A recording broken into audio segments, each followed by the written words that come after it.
اپنی طرف اٹریکٹ کرتی ہیں، اور یہ جو چیزیں اللہ نے گنوائی ہیں یہ انہی رنگینیوں میں سے ہیں۔ لیکن ناظرین کرام، ایک دل میں خیال بھی آتا ہے، آج اپنے مہمانوں سے بھی یہ میں عرض کروں گا کہ یہ وہی چیزیں ہیں ناظرین کرام جو اللہ نے خود پیدا کی ہیں۔ عورت، اولاد، سونا چاندی، مویشی، کھیتی باڑی، زمین، یہ سب کچھ اللہ نے خود پیدا کیا ہے، اور ان کی محبت اور میلان بھی اللہ نے خود ہی تو ہمارے دلوں میں پیدا کر دیا ہے۔ پھر شکوہ کس بات کا؟ کیوں شکوہ ہے اللہ رب العزت کا کہ تم ان چیزوں میں بہت کھو جاتے ہو؟ سوال یہ ہے کہ اگر یہ ایسی چیزیں تھیں تو اللہ حد سے زیادہ میلان پیدا کیوں کرتا ہے؟ اور کچھ ان چیزوں کے پیدا کرنے میں ناظرین کرام اللہ کی حکمتیں بھی ہیں، ان کو بھی آج اپنا موضوع بنائیں گے۔ وہ کیا حکمتیں ہیں کہ اگر ان چیزوں میں اللہ کشش نہ پیدا کرتا، دلچسپی نہ پیدا کرتا، اٹریکشن نہ پیدا کرتا، پھر ہم موازنہ کیسے کرتے دنیا کی اس نعمتوں کا جنت کی نعمتوں کے ساتھ؟ وہ تو دائمی ہوں گی۔ یہ تو برف کی طرح پگھلنے والی چیزیں ہیں جس پہ انسان ناز کرتا ہے، غرور کرتا ہے۔ کیا ہے؟ اپنا مال، اپنا جمال، اپنا کمال۔ یہ تینوں چیزیں یہ تو آہستہ آہستہ جو بھی زندگی کا لمحہ گزر رہا ہے برف کی طرح پگھل رہی ہیں، لیکن وہ نعمتیں دائمی ہوں گی۔ تو اللہ رب العزت نے ان کو دنیا میں ہی ہمیں دکھا کر موازنے بھی کیے ہیں کہ جو نعمتیں تمہارے لیے ہم نے محفوظ رکھی ہیں وہ ان سے بدر جہاں بہتر ہیں۔ اور پھر ناظرین کرام، اور ان میں کیا حکمتیں ہیں؟ انسان کو تحریک پیدا ہوتی ہے زندگی میں، جامد نہیں رہتی۔ ان میں محبت اور اٹریکشن پیدا کر کے اللہ رب العزت نے ہمیں زندگی میں تحریک بھی دی ہے۔ اور اس میں ہمارے لیے اسباق کیا ہیں؟ ہمیں کہاں تک خط امتیاز رکھنا ہے کہ اس خط سے، اس حد سے ان چیزوں کی دلچسپی میں، ان چیزوں کی محبت میں آگے نہیں بڑھنا، وہ ہمارا ناظرین کرام آج موضوع ہے، اور بڑا اہم موضوع ہے۔ اور اس موضوع پہ گفتگو کرنے کے لیے ناظرین کرام پروگرام صدائے قرآن میں ماشاءاللہ ہمارے پروگرام کی مستقل مہمان ہیں، مستقل زینت ہیں، مستقل حصہ ہیں پروگرام کا، اور اس ملک کا ماشاءاللہ بہت بڑا اثاثہ ہیں، علمی مقام ہے ان کا۔ ناظرین کرام، میری دائیں جانب تشریف رکھتی ہیں جناب پروفیسر ڈاکٹر سیدہ سعدیہ۔ آپ چیئرپرسن ہیں ادارہ عربی و علوم اسلامیہ، جی سی یونیورسٹی برائے خواتین سیالکوٹ، اور وہاں ناظرین کرام آپ ڈائریکٹر سیرت چیئر بھی ہیں۔ اور حال ہی میں بہت خوش آئند بات ہے یونیورسٹی کے لیے بھی، جامعہ کے لیے بھی، اور جامعہ کے اساتذہ کے لیے بھی، اور خاص طور پر ڈاکٹر سیدہ سعدیہ کے لیے۔ ناظرین کرام، ڈاکٹر سیدہ سعدیہ یونیورسٹی کے تحقیقی جریدے العلم کی مدیرہ بھی ہیں، آپ چیف ایڈیٹر بھی ہیں، اور ماشاءاللہ اس مرتبہ جو وزارت مذہبی امور ہر سال ربیع الاول کے موقع پر سیرت کانفرنس کا انعقاد کرتی ہے، اس میں ڈاکٹر سیدہ سعدیہ کو ان کی خدمات، ان کی تحقیقی خدمات کے اعتراف میں، جس کی یہ ادارت کرتی ہیں، جن کی سرپرستی کرتی ہیں، العلم جرنل کی، اس میں صدارتی ایوارڈ بھی ملا ہے، اور ڈاکٹر صاحب نے اپنے ہاتھوں سے ریسیو کیا ہے۔ السلام علیکم ڈاکٹر صاحب۔ وعلیکم السلام۔ اتنی ساری مبارکیں ماشاءاللہ۔ بہت شکریہ سر، یہ بس اصل میں اس کام کی برکت ہے جو قرآن کے ساتھ اور سنت رسول، یہ صدائے قرآن کی بھی برکت ہے اس میں شامل ہے۔ یہی بات نا، جو قرآن کے ساتھ ہے اور رسول اللہ صلی اللہ علیہ وسلم کی نسبت ہے، تو وہ وعدہ ہے نا کہ جو اس کام کو کرتا ہے تو ورفعنا اللہ کا ذکر، اللہ اس کا ذکر دنیا میں بھی بلند کرتا ہے۔ اللہ نے ماشاءاللہ آپ کو اعزاز دیا ہے۔ یہ سارے اعزاز، ساری جتنی اللہ تعالیٰ کی طرف سے عنایات ہیں، یہ آپ کے علمی رسوخ کی وجہ سے ہیں ماشاءاللہ، اور جس کی آپ نے سرپرستی کرتی ہیں، علم کی، اپنی جامعہ کی، اور جس طرح سے آپ طالبات کی علمی تربیت کرتی ہیں، تو یہ سارا اس کا خاصہ، اس کا فیضان ہے۔ بس اللہ تعالیٰ قبول فرمائے دارائن میں۔ ہاں جی، بہت آپ کو بہت مبارک۔ بہت شکریہ ڈاکٹر صاحب، بہت۔ اور ناظرین کرام، میری بائیں جانب آج تشریف لائی ہیں، یہ بھی ماشاءاللہ پروگرام صدائے قرآن کے مستقل مہمان ہیں، مستقل ثنا خوان ہیں، جن کی آواز کو اللہ رب العزت نے نبی کریم صلی اللہ علیہ وآلہ وسلم کے ساتھ نسبت کا رچاؤ نصیب کیا ہے، محبت نصیب کی ہے۔ ان کے فکر و عمل میں بھی ماشاءاللہ بہت خوبصورت آواز، بہت خوبصورت لہن، اور بہت سوز و گداز ہے ان کی آواز میں۔ جناب محمد نوید اکرم، ناظرین کرام ماشاءاللہ بہت سوز کے ساتھ، والہانہ عقیدت کے ساتھ، محبت کے ساتھ بارگاہ رسالت مآب صلی اللہ علیہ وسلم میں کلام پیش کرتے ہیں. آج ہمارے مہمان ہیں اور پروگرام میں اپنا کلام سنائیں گے. السلام علیکم ورحمۃ اللہ. وعلیکم السلام ورحمۃ اللہ. کیسے ہیں آپ؟ الحمدللہ. ٹھیک ہیں؟ الحمدللہ. بہت شکریہ. ڈاکٹر صاحب پروگرام کا آغاز کرتے ہیں. مقدمہ میں نے آپ کے سامنے رکھا ہے اور میں نے اپنے مقدمے میں بھی اشارہ کیا ہے کہ اللہ رب العزت نے جن چیزوں کو آج گنوایا ہے خود ہی تو پیدا کی ہیں اور ان کی محبت بھی خود ہمارے دلوں میں ڈالی ہے. اور پھر کیسا امتحان ہے اللہ رب العزت کی طرف سے ہم اس میں سرخرو ہو جائیں کہ اٹریکشن بھی پیدا کر دی, محبت بھی پیدا کر دی. پھر کہا کہ ایک حد تک اس سے آگے نہیں بڑھنا. جو بڑھ گیا وہ حدود کو کراس کر گیا, جو پیچھے رہا وہ متقی پرہیزگار ہو گیا. تو کیا حکمتیں ہیں ڈاکٹر صاحب ان چیزوں میں جو اللہ رب العزت نے ارشاد فرمایا ہے کہ انسان کو فریفتہ کر رکھا ہے, چندھیا رکھا ہے ان دنیاوی چیزوں نے, دنیاوی محبت نے, جس میں عورتیں شامل ہیں, اولاد شامل ہے, اور پھر سونا چاندی شامل ہے, اور پھر نشان لگے ہوئے گھوڑے, انسان ان پہ بہت فخر و غرور کرتا ہے, اور پھر کھیتی باڑی کے سامان. کون سا خط امتیاز ہے ڈاکٹر صاحب جہاں تک ہم جا سکتے ہیں ان چیزوں کی محبت میں یا دنیا کی محبت میں, اور کون سا خط ہے کہ ہم اس سے پیچھے رہیں تو اللہ کی ناراضگی نہیں ہے؟ نحمدہ ونسلم علی رسولہ الکریم. اما بعد فاعوذ باللہ من الشیطان الرجیم. بسم اللہ الرحمن الرحیم. ڈاکٹر صاحب یہ جو قرآن کریم کی آیت مبارکہ جس کا آج ہم انتخاب آپ نے کیا ہے کہ زُیِّنَ لِلنَّاسِ حُبُّ الشَّہَوَاتِ, اب اس میں یہ 6 چیزوں کا ذکر کیا گیا کہ من النساء والبنین والقناطیر المقنطرہ من الذهب والفضة والخیل والمسومہ والانعام والحرث. اب یہ جو 6 چیزیں ہیں قرآن کریم نے جن کی طرف اشارہ کیا ہے, نام لے کر اشارہ کیا, اب بطور خاص ان کا ذکر کرنا اصل میں ہمیں ان چیزوں کی طرف انڈیکیٹ کرنا ہے کہ جو ہمارا اس دنیا میں آنے کا مقصد تھا وہ کیا ہے کہ وما خلقت الجن والانس الا لیعبدون, کہ اللہ رب العزت کی عبادت کے لیے, بندگی کے لیے اللہ نے ہمیں پیدا کیا. لیکن جب تک اختیار نہ ہو امتحان نہیں ہو سکتا. تو اللہ تعالیٰ نے وہ اسباب زیست تو ہمیں فراہم کیے, سبحان اللہ, کہ ان اسباب زیست سے تم متمتع ہو, ان سے فائدہ ہو, لیکن ان کو اپنا مقصود زندگی نہ بنا لو. واہ. تو جب انسان ان چیزوں کو مقصود زندگی بنا دیتا ہے تو وہ اپنے حقیقی معبود سے ہٹ جاتا ہے اور زندگی کے حقیقی مقصد سے ہٹ جاتا ہے. تو وہ جو بندگی کے دائرے سے باہر نکل جانا ہے کہ جہاں پہ انسان ہر وقت انہی شہوات کے پیچھے پڑا رہے اور اس کو فکر جو ہے یہی غلطاں رہے کہ ان کا حصول کس طرح سے رہے, اور وہ اپنے اس معبود حق کو جو ہے وہ بھول کر صرف انہی کے حصول کو اپنا مقصد, اپنا مطمع نظر ٹھہرا کر اپنی زندگی گزارے, تو پھر ظاہر سی بات ہے کہ وہاں پر اللہ رب العزت جو ہے وہ دے کر بھی آزما رہا ہے اور وہ لے کر بھی آزما رہا ہے. جیسا کہ سورہ البقرہ میں اللہ رب العزت نے ارشاد فرمایا کہ وَلَنَبْلُوَنَّكُمْ بِشَيْءٍ مِّنَ الْخَوْفِ وَالْجُوعِ وَنَقْصٍ مِّنَ الْأَمْوَالِ وَالْأَنفُسِ وَالثَّمَرَاتِ. اگر انہی آیات کی انہی دونوں کے درمیان اگر ہم تطبیق دیں کہ خوف کیا ہے کہ ہمیں چھن جانے کا ڈر ہے. جی جی. ہم ہر وقت اپنی اولاد کے حوالے سے, اپنے مال و اسباب کے حوالے سے, ہماری سب سے بڑی فکریں اس وقت کی جو ہیں وہ یہی ہیں کہ یہ جو مال اور اللہ نے اولاد عطا فرما دی ہے اس کے اندر کوئی نقص نہ آ جائے, اس کے اندر کوئی کمی نہ آ جائے, میرا بینک بیلنس کس طرح سے بڑھ جائے. تو یہی وہ فکر ہے جس میں ہم ہر وقت جو ہے وہ پریشان حال جو ہے وہ رہتے ہیں.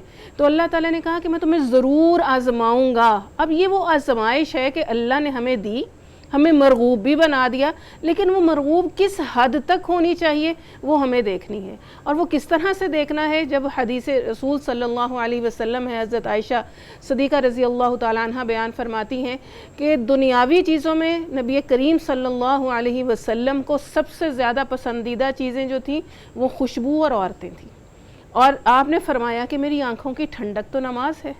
اب نماز کیا ہے کہ وہ تو بندگی کا مکمل اظہار ہے, کہ یہ نہیں کہ ان چیزوں میں پڑھ کر ہم اپنے معبود کو بھول کر اس کا شکر ادا کرنے کی بجائے کہ اس نے ہمیں یہ نعمتیں عطا فرمائی ہیں ہم وہاں پہ اکڑتے پھریں, ہم غرور کریں کہ واہ یہ تو میری کمائی ہے, میری محنت کا نتیجہ ہے یہ جو مال اور اسباب ہمیں عطا فرمائے گے. اب یہ جو گھوڑوں کا کانسیپٹ ہے اس کو آج کے دور میں دیکھیں تو وہ اس دور میں چونکہ سواری کا سورس ہی وہ تھا، تو اس لیے تو آج کی وہ ہماری گاڑیاں ہیں اور وہ جو ان کے برانڈز ہیں وہ، اور یہ جو کہا گیا خاص طور پہ نشان زدہ، ٹھیک ہے. اب ایک طرف اللہ تعالیٰ کہہ رہے ہیں کہ وَأَعِدُّوا لَهُم، بالکل کہ وَأَعِدُّوا لَهُم مَا اسْتَطَعْتُم مِّن قُوَّةٍ مِّن رِّبَاطِ الْخَيْلِ، کہ تم اپنے گھوڑے تیار رکھو دشمن کی تیاری کے لیے. اور دوسری طرف اللہ تعالیٰ ان کی جو ہے وہ کمی اور نقص بھی بتا رہے ہیں کہ بھئی تم یہ ان کے اندر کھو نہ جانا، مرغوب تمہیں بہت ہے زُيِّنَ لِلنَّاسِ کہہ کر. تو اب یہ جو برانڈز ہیں نا کہ مسومہ، تو اس کے بارے میں مفسرین لکھتے ہیں کہ بعض اوقات ان کی جب بہت ایک خاص تعداد ہو جاتی تھی تو یہ خود اس کو داغ دیتے تھے، نشان لگا دیتے تھے عرب لوگ، کہ تاکہ ہمارے اگر یہ 100 ہو گئے ہیں نا تو لوگوں کی نظر نہ لگے، جیسے ہمارے ہاں بھی ایک نظر بد کا کانسیپٹ ہے. تو یا عربی گھوڑے اچھے جو تھے تو اس لیے کہا گیا کہ یہ بھی تمہیں بہت پسند ہیں. تو یہ جو کھیتیاں کہا تو وہ اب کھیتیاں ہمیں بھی پتہ کہ اتنے بڑی ہماری زمینیں جائیدادیں جاگیریں ہونی چاہیے اور بڑی بڑی کوٹھیاں ہماری ہونی چاہیے. تو یہ اللہ تعالیٰ نے انسان کی فطرت میں تو رکھا ہے، لیکن اس فطرت کے ساتھ ساتھ ہمیں یہ بھی دیکھنا چاہیے کہ میرے لیے اللہ رب العزت کی اطاعت، اس کی فرما برداری جو ہے وہ کس طرح سے مجھے جو ہے وہ کرنی ہے، کیونکہ خیر الامور اوسطھا، کہ نبی کریم صلی اللہ علیہ وسلم نے فرمایا کہ بہترین معاملہ اعتدال ہے. صحیح. تو وہ نبی کریم کی سنت سے بھی ہمیں سامنے ہے، حدیث سے بھی سامنے ہے. ناظرین کرام، میں ایک بات آپ کے سامنے رکھنا چاہتا ہوں. ڈاکٹر صاحب کی گفتگو سے جو میں نے اخذ کیا اور ساری الجھنوں کو دور کر دیا ڈاکٹر صاحب نے، کہ دیکھیں انہوں نے فرمایا ہے کہ اللہ رب العزت نے انسان کو اپنی عبادت کے لیے پیدا کیا. اب عبادت سے کیا مراد ہے؟ عبادت سے مراد ہم صرف نماز، روزہ، حج اور زکوٰۃ لیتے ہیں. عبادت سے مراد صرف یہ نہیں ہے، یہ تو عبادت کے طریقے ہیں. عبادت کیا ہے؟ اس کے سامنے زندگی کے ہر لمحے میں اپنے آپ کو سرنڈر کر دینا. اللہ رب العزت کی ذات کے سامنے اپنے آپ کو سرنڈر کر دینا، سبمٹ کر دینا، یہ عبادت ہے. کہ یا اللہ جیسے آپ چاہتے ہیں، جس طرح آپ چاہتے ہیں، گھر کے معاملات میں، اقارب کے معاملات میں، رشتہ داری کے معاملات میں، دوست احباب کے معاملات میں، اور حقوق اللہ میں، حقوق العباد میں، الہ العالمین جو آپ کی مرضی ہے. یہاں تک کہ سونا کیسے ہے، میں اکثر عرض کیا کرتا ہوں کہ نبی کریم ایسے سویا کرتے تھے اپنا دایاں ہاتھ گال کے نیچے رکھ کے. اب اس طرح سونا بھی عبادت ہے، یہ بھی عبادت ہے. میں ایک اور بات عرض کیا کرتا ہوں ڈاکٹر صاحب کہ اللہ کو ماننا اور اللہ کی ماننا، اللہ کو ماننا ایمان ہے اور اللہ کی ماننا عبادت ہے. بالکل صحیح. اللہ کی ماننا ہر معاملے میں یہ عبادت ہو جائے گی. بالکل صحیح. اور اسی طرح ناظرین کرام، ڈاکٹر صاحب نے ایک اور بہت خوبصورت بات کی کہ یہ ساری چیزیں اللہ نے پیدا کر کے کیوں کہہ دیا کہ ان کی محبت نے تم کو فریفتہ کر رکھا ہے؟ کہ اللہ نے انسان کو آزمائش کے لیے جو پیدا کیا ہے، اگر یہ چیزیں سامنے نہ ہوتی تو پھر آزمائش کس بات کی تھی؟ گناہ کا ایک ہے گناہ کا موقع نہ ملنا، تو ہم تو پھر ساری ولی ہیں. ایک ہے گناہ کا موقع ملے اور کوئی روکنے ٹوکنے دیکھنے والا نہ ہو، اور اس وقت جب انسان اللہ کے خوف سے ڈر کر اپنے ہاتھ کو پیچھے کر لے، اپنے پاؤں کو پیچھے ہٹا لے، گناہ کی طرف قدم بڑھ رہے ہیں ان کو پیچھے لے آئے، گناہ کی طرف ہاتھ بڑھ رہا ہے ان کو پیچھے ہٹا لے، آنکھیں بڑھ رہی ہیں ان کو پیچھے ہٹا لے. یہ تقویٰ ہے کہ موقع ملے. تب اللہ رب العزت چاہتا ہے کہ تمہیں موقع ہو، دلچسپی بھی ہو اور تمہاری زیب و زینت کے سارے سامان ہوں.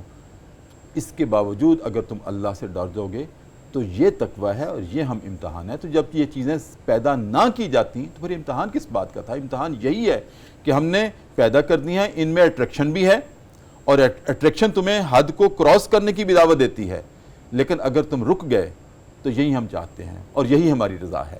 ناظرین کرام، وقفہ ہے پروگرام صدائے قرآن میں، اور وقفے میں ہم جایا کرتے ہیں دربار رسالت میں اور اپنے نبی کریم صلی اللہ علیہ وآلہ وسلم کی ذات اقدس پر ایک مرتبہ درود کریم کا نذرانہ پیش کرتے ہیں اور واپس